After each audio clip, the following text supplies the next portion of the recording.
Today, we're diving into one of the most explosive rumors in Formula One this season, the possible connection between the plank scandal discovered at the Brazilian Grand Prix and McLaren's disqualification at the Las Vegas Grand Prix. A lot of people are asking if there's a link between these two events, and the truth is, there might be. A very strong rumor has been circulating inside the paddock. But before we talk about Las Vegas, we need to go back to Interlagos. During the post-sprint inspection in São Paulo, the FIA found something unusual on the titanium skid blocks used by several teams. According to technical sources, some teams may have installed a hidden heating system that warmed up the titanium during the race.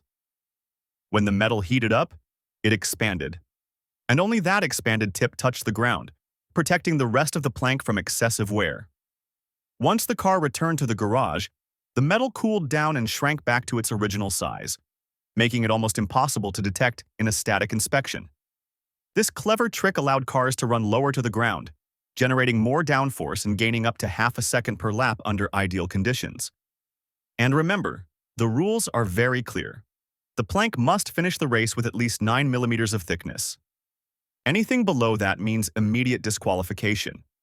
When FIA technical delegate Joe Bauer realized what was happening, he ordered all suspicious devices removed on the spot and reinforced both thermal and visual inspections. It was a firm, immediate decision. No warnings, no debate. Which brings us to the big question. Is this related to McLaren's disqualification in Las Vegas? The rumor says yes. Without this heating system, the car may have been running lower than expected, causing the entire plank to scrape the ground instead of just the titanium tips. The result? Excessive wear. And an illegal thickness measurement. However, here's the key point.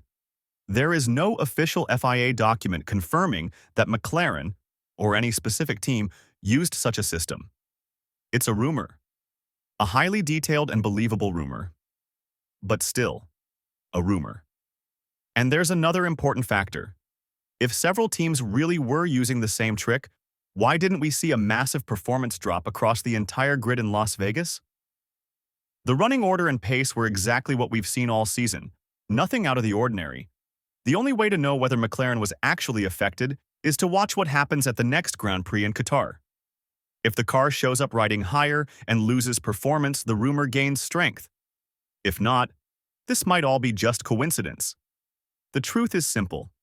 The FIA discovered a real loophole. Someone was taking advantage of it. And someone may have lost performance once the trick was removed. And that's it for today.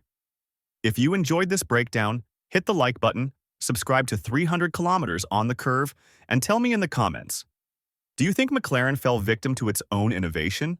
Or are we dealing with an exaggerated paddock rumor?